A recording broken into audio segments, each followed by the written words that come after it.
Kwame, first of all, great to see you. Good to see you. Yes, indeed. Congratulations on all your success. And we are in a brand new home for you guys. Yes, we've been here about 3 months now. Okay. We just opened up. This is called the Met.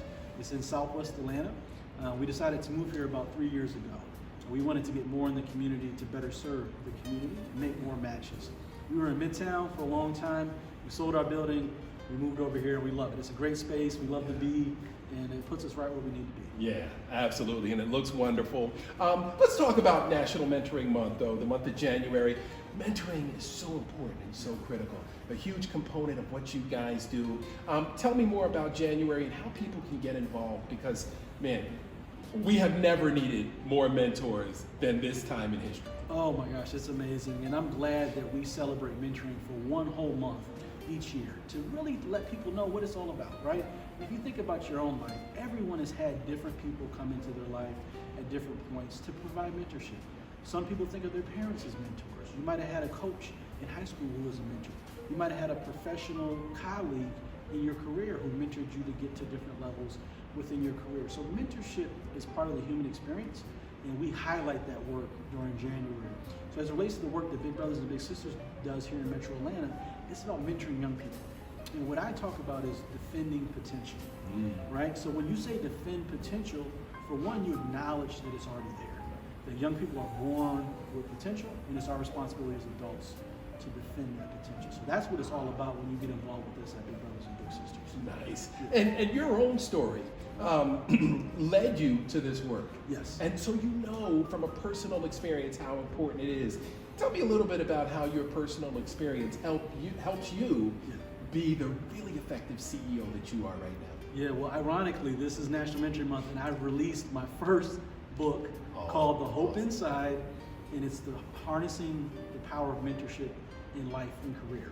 And it's it's an essay on my whole life and things I've been through, from making bad decisions, being a high school athlete and going to prison when I was 17, to making a comeback through the support of mentors like my coach who brought me my schoolwork while I was in prison, so I could graduate on time, to take my SATs behind bars, being the first kid ever in the United States to do that, to working at Big Brothers and Big Sisters and becoming their CEO 4 years ago.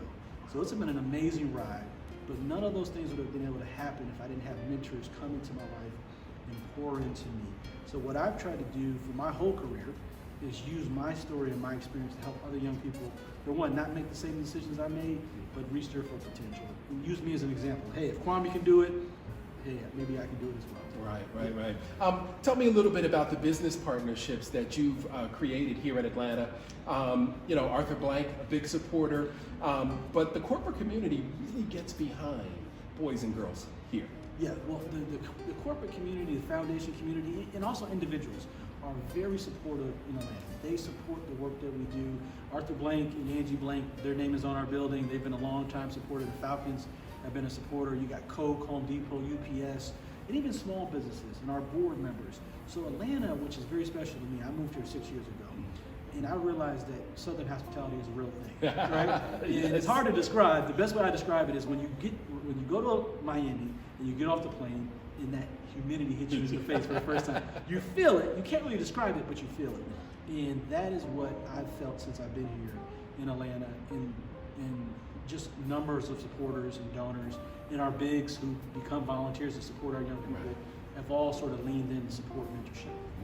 Wow. Tell me a little bit about the direction you guys are going now, because our young people are literally under siege. I mean, social media, the opioid crisis, the images that they see in the media and on television and even on their own computers.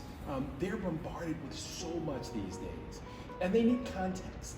So tell me a little bit about how you help young people navigate, through these issues, and how the mentors can help them with these issues as well. Yeah, so one example, tangible example, is a call I had this morning with the city of Atlanta. And we've been talking about how do we work with the water boys. The water boys are young men, entrepreneurial spirit, selling waters on the corners, but some of those interactions have been wrong and some have been violent. And it's a challenge. 60% of the crime that's happening in Atlanta is committed by youth right now. We have a crime spike, not just in Atlanta, but across the country. So we said, we're gonna take on that challenge. Because we know that 99% of our kids who have a big brother or a big sister never touch the criminal justice system. Never touch it. Wow. 95% graduate high school on time. 95% have plans post high school to go to college, a career, military. So we have a solution. So what we've been doing is working with the city of Atlanta and other partners to provide mentors to these young people, to guide them. Because I know in doing this work for almost 20 years now, young people need to see it to believe it, particularly young boys. And that's what mentors do. They also empower young people. Like I've never been, a handout person. I believe you need to teach a man how to fish, right? So they can fish and feed for themselves for the rest of their life. And a mentor can empower you to show that you can do it on your own.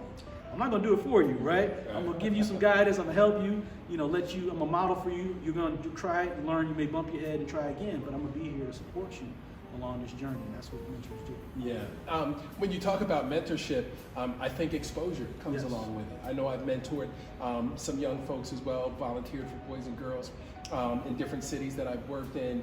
And, it's amazing too. You'll meet a young man who's never been outside of a zip code and, be able to expose them to a different, just part of town, much less, part of the world.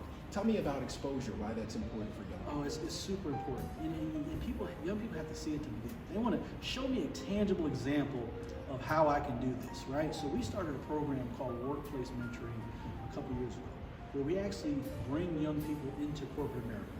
So Cox Enterprise is one of our partners. We bring kids to their campus once a month. They get exposure to the campus. They get to go to the cafeteria. They got the best food up there, man. I tell you, they get to go to the marketing department. They go to the finance. I like going, man. Their campus up there. Oh man, it's amazing. But they also get matched with a mentor, right? So it's that workplace exposure, but also the mentorship. And we brought it together to give young people that exposure. We have tons of partnerships with different organizations like the Falcons and the Braves and the Aquarium. Like you said, there are so many young people who live in Atlanta who've never even been to the aquarium. Who've never been downtown. It's so sad. And that's so hard to believe, but that exposure is key. Yeah, absolutely. Well, before we let you go, we want to congratulate you. You were just won a CEO of the Year award. Yeah, I appreciate that. Yeah. Tell us a little bit about that and what it means to be appreciated by your peers. Yeah. So when I was being released from jail, when I was 18 at that time, there was some young men that I had met and became friends with. They were actually from different parts of town. And we weren't supposed to be friends, but we became friends, and they supported me in my journey. And when I got out, they told me two things. They said, never forget us. They said, go as far as you can go. So I've dedicated my life to go as far as I can go. And these awards that I've gotten demonstrate that, which is amazing, but they're really not for me. And when I get 40 under 40 or most of my see all these different things, for me, it's to show other young people that they can do it too. And also just people in general, men who may have a similar background to me, that don't feel comfortable to write a book or to talk about what they've been through, because many of us don't. So it's really not for me. It's cool to get these things, but I really do it to show other people that you can do it too. Yeah. Well, tell folks how they can get in touch with you if they want to be a part or if they'd like to volunteer and become a mentor. We need you. So here in Atlanta, we got 500 kids on a waiting list. We got 500 kids on a waiting list in Atlanta who are waiting for mentors. We have a few thousand kids across the country. So regardless where you are, we have kids waiting on our waiting list. So we'd love for you to sign up for your big brother or big sister to support the work. You can go to bigbrothersandbigsisters.org, Metro Atlanta. So Big Brothers and Big Sisters, MetroAtlanta.org, BBBSATL.org, and you can click on Be a Big. Okay. And all the steps are there. You can also click on donate, and drop a C-note in there. That works too. And my name is Kwame Johnson. You can follow me on social media, follow my journey. I encourage you to take a look at the book, The Hope Inside. It's a great piece. So. Absolutely. Kwame, man, I'm really proud. I'm proud to be able to call you a friend, man. Yes, indeed. Congratulations on all your success, on a great 2021, and let's hope we have another great 2022. Exactly. Right? We'll find the silver lining. Let's make it happen. There you go. Exactly. Congratulations. Appreciate you, Mark. Thank you. Appreciate you. Thank you.